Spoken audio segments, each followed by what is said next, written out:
Hi guys, and welcome to another video. Today we're going to be fitting a set of Cobra seats into the GR Yaris. Now the standard seats are actually quite supportive and sporty, but one of the main complaints is that they sit quite high. Now Cobra have addressed that with their Nogaro seat and the seat rails to lower the seat and provide even more support than the standard seat in the GR Yaris. In this video we're going to go to Cobra factory, see how this actual seat was made, then we're going to put it in the car and then go out for a drive and see how it feels.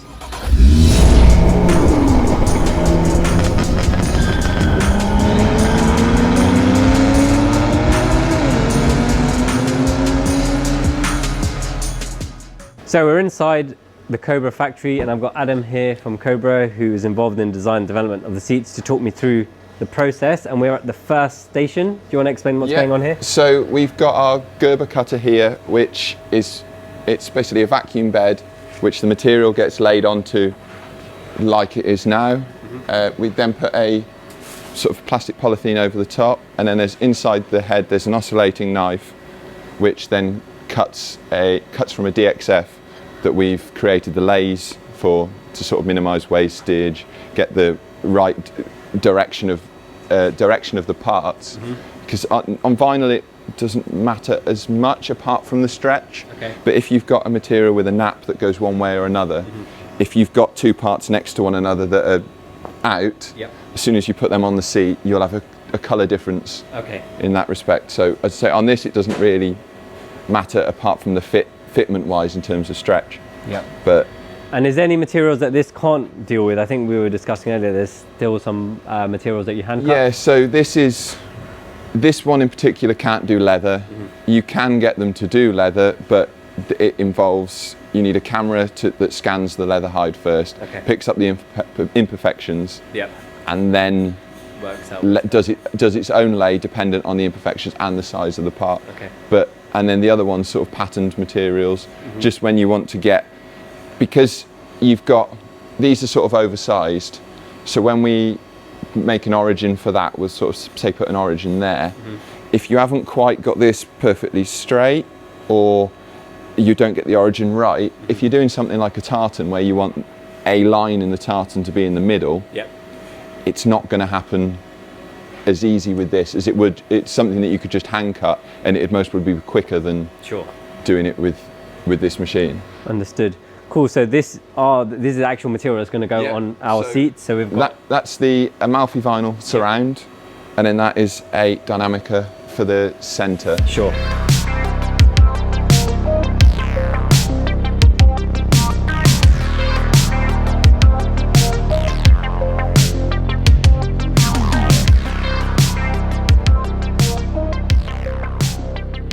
It's always cool to watch these machines in action. I find it actually quite therapeutic, but the leather's been cut now, so what's the next stage from here? So as you can see, which sort of highlighted by the polythene still on, these are all the individual parts that come in to make up sort of your seat. So some of the parts, for instance, this one needs to go and have so that's where the shoulders sit on the seat. So this goes up and has 3 lines marked and then to be sewn. So that, along with the back cushions, which will eventually have embroidery on, they go into the sort of embroidery department. The rest go up into sewing, where these get embroidered, and then everything meets back with the machinists, and then we get to put together so then that makes the cover of the seat. And this one is going to have the 3 lines going across and then the Cobra. So that has 3 lines going across in the Cobra, and then that has 3 vertical twin stitch lines going down there. And there's a piece of it that's going to have our logo embroidered into it? That would be, so that's the headrest, that's where the harness grommets are, and then your logo would be up there. We're in a different section of the factory now, so do you want to explain what goes on in this area? So basically now we're upstairs from where we were before. We were just sort of down there. This is where the majority of the assembly comes along. So the only sort of production we've got downstairs is Emma with the cutting, and then we've got the engineering side in the unit next door. So this is basically, we've got embroidery, we've got sewing, we've got 2 guys here who sort of fitting the covers, and then we've got where at the moment in the bit that's sort of being redone now, which is where everything gets foamed up. Okay. And sort of the shells and the frames get made into something where these guys can then assemble the covers. So essentially the rest of the process of the seat manufacture is done in this area. So we're going to have the even true stitching on the headrest, which I mentioned, and then the Cobra stitching in the middle Alcantara bit. So I'm really excited to see that going on. So let's go check that out. Let's go and have a look. This is our embroidery section. So here we're going to end up putting your logo, which is on the screen there, onto the head pad of the Nogaro. This is a it's a service that's offered to sort of any of our customers. There's on certain seats there is bits where you can't put a logo or where we've got to sort of go down sizes and things like that, but pretty much any logo, any image within reason can be put on a panel somewhere on the seat. Yeah, and obviously that's part of the build process. So if you're having a custom seat made, you can have this done, but there's it's only a small additional charge essentially to personalize the seat. Cool. So yeah, we've got the Even Chewy logo in there. I think I went for white or silver thread with the red V, which represents our logo on our, like it is on our website. So I'm excited to seeing it go on. Yeah, let's go and see what.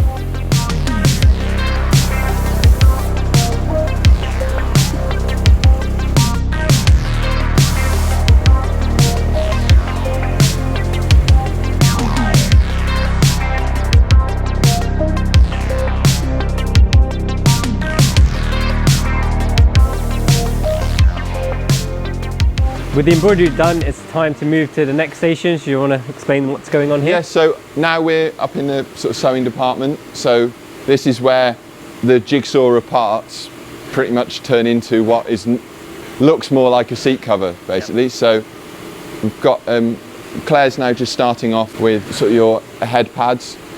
And the first thing that gets done is the returns that pull through the seat, so that you get, so we haven't got a grommet on both sides.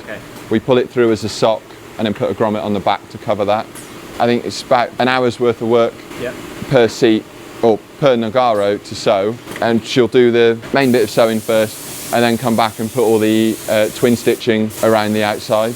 Each one of those covers takes about an hour to complete, but with the magic of editing, we are already there. So do you want to explain what this stage is now? So now now it's time for the cover to meet the sort of structure that it's going to be placed on.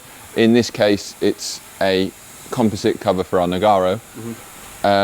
The other options for some of our other seats is it can be steel framed. It all gets assembled the same sort of way. And then Gary's just going through the processes now. So trimming the seams down so that when you've got the seam against the foam, you don't see, if you don't do that, you'll see like a ridge line as to where you've got thicker fabric. And the next bit is it goes on, gets sort of fettled into place. And then so pretty much, at the end of this, we'll see a 90% complete seat.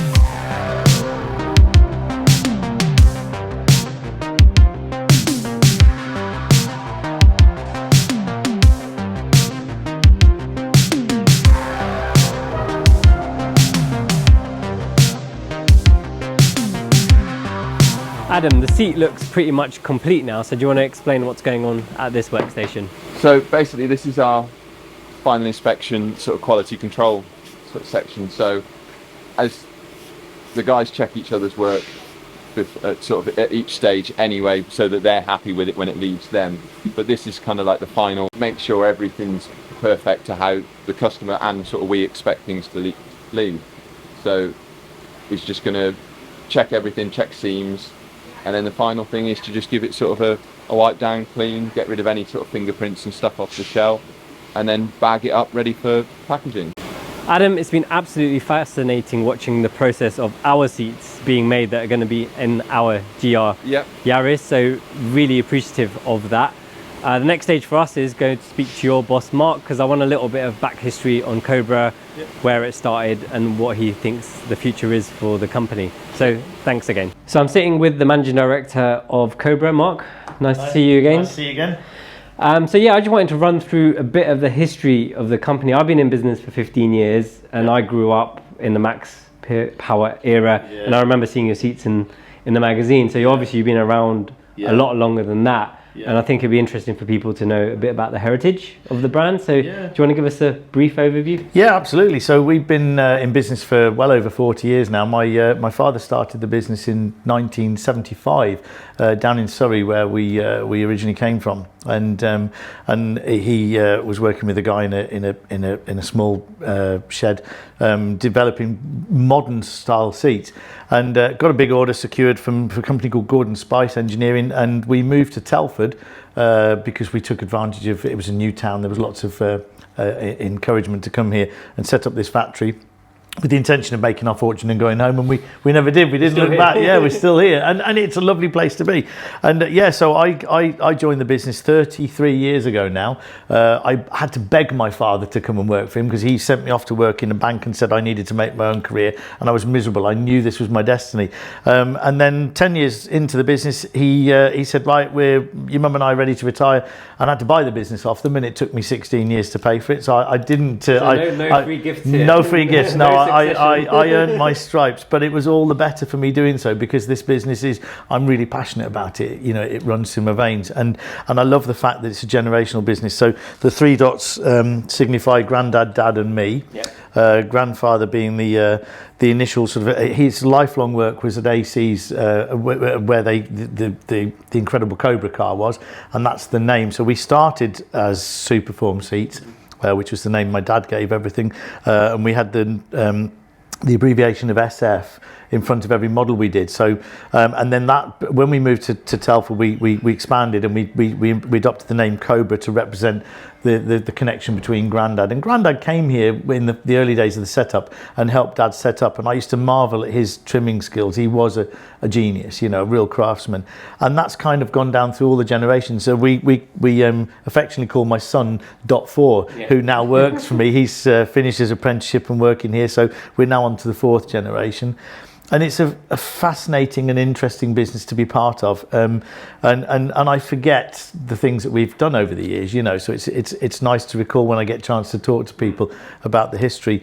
So, for instance, the Millennium Falcon seats were the seats that came out of Camberley at the time. My father designed the SFY, and so in Star Wars, the Millennium in Star Falcon, Wars, those 2 seats with Chewie and Hans, Cobra seats. They're actually Cobra amazing. SFY seats, and Dad recalls them coming over to choose these seats, and they described what they wanted, and he did them at this lovely sort of browny green moleskin with vinyl backs, and they took them out in the car park and kicked them around in the dirt. And he said, what are you doing? He said, well, it's an old spaceship, so they had to make them look used. And it was incredible. Some of the stories he tells me, we did the seats for Roland Rat when I was growing up as a kid. We made a seat that there was a space for the puppet's hand to come up, and used to see these things on TV and think, wow, And the Metro 6R4 Group B rally car, a factory fit, little known fact, was all of our seats supplied directly into that car when it left the factory. So some really interesting history that goes around what essentially is a manufacturing company, which these days we're responsible for. We do welfare vehicles for Network Rail. We do military stuff. So we do a lot of insulation for tanks. Amongst other things, and obviously there's the motorsport part, which is the lifeblood of the organisation, and always will be, and kind of carries the flag for us. But and the other thing that I'm very proud of is that we still run the business very similarly to the way Dad set that up, which is we have an engineering shop, and it's very vertically integrated, and it comes out of a history of having a good supplier base, but actually making sure you've always got a plan B. And so we make everything in-house. So all of the frames, the composite shells, and as you've seen, the cut covers, and so it literally everything's included where we are in this particular building, and that gives us a massive scope for really attacking anything we want to. So when somebody comes along with new ideas, we go, we'll have a go at that. Yeah, so it's really cool to hear the history, and that you also not only do motorsport and aftermarket, which we or most people know you for, but also military and some special projects like the Millennium Falcon. I didn't know that, and that's such it's a lovely one. Such a cool story. We did ask for permission to license it, and unfortunately it wasn't granted. So because that's something we thought we'd love to re-release that and sell it as an office seat. But yeah, the other thing that will resonate with a lot of people is, I didn't know this, but a lot of the football clubs' dugouts.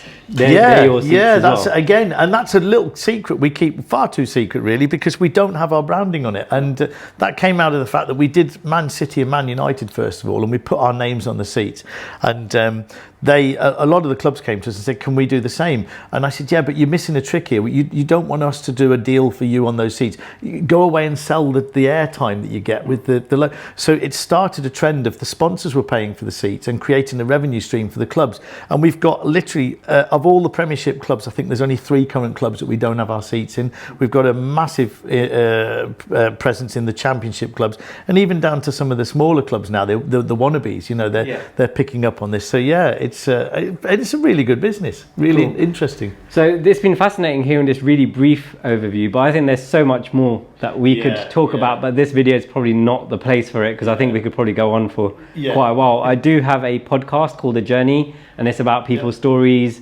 how they started in the business, how did they end up where they are. I mean, go a bit more into your car ownership, and because I know you're a big car guy yourself. Yeah, I'm a petrol head. So would you be happy to come on that at some point? I'd be delighted, Imran. Yeah, thank you. I'd love to do that. Yeah. So thanks for your time, Mark. You did mention the 6R4, and that's brought me back to the reason we're here, and that is to fit your Cobra seats into our little rally car, which is the GR Yaris.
With the seats fitted, let's go for a drive and see what the results are. Now, immediately the driving position is a lot lower, and instead of just the rear view mirror being in my sight line, I'm actually seeing through the gap between the screen and the mirror, and just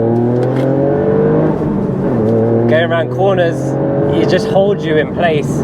Now, the thing with performance seats like this is they just make you feel more connected to the car, because you're not sliding around holding on to the steering wheel, so you feel much more in tune with what the car is doing. And I'm very used to these seats because they are the same in the M2. It's a bit slippery out today. The Yaris takes it in its stride. And as I mentioned before, I have done some really long journeys in these seats in the M2, and they're super comfortable as well as being very supportive. So overall, this is a fantastic modification and well worth the money. So it's around £2,000 installed, a bit more with custom options like we've had, but for that kind of money for 2 seats, it does transform the driving experience.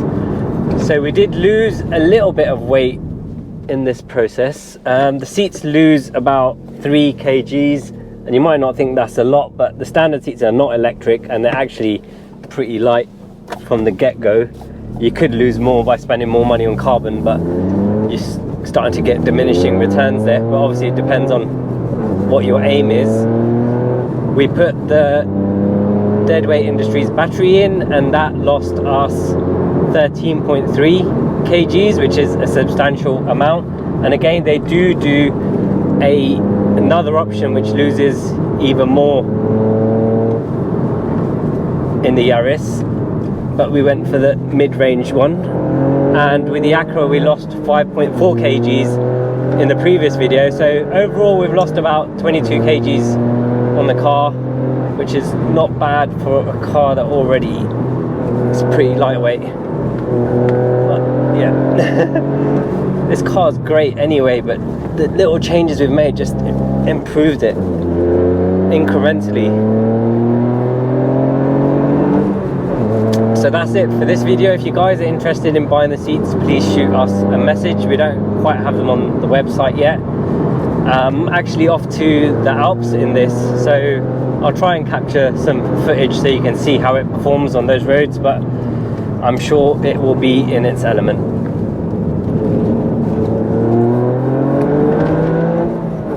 Thank you so much for watching, guys. If you liked the video, please remember to smash that like button, and if you haven't already, please subscribe to our channel. If you want to join the conversation, please drop a comment below and we'll try our best to respond to you. If you want to watch more of this project, you can do so over here. If you want to watch what YouTube thinks you might like from our other content, you can do so over here.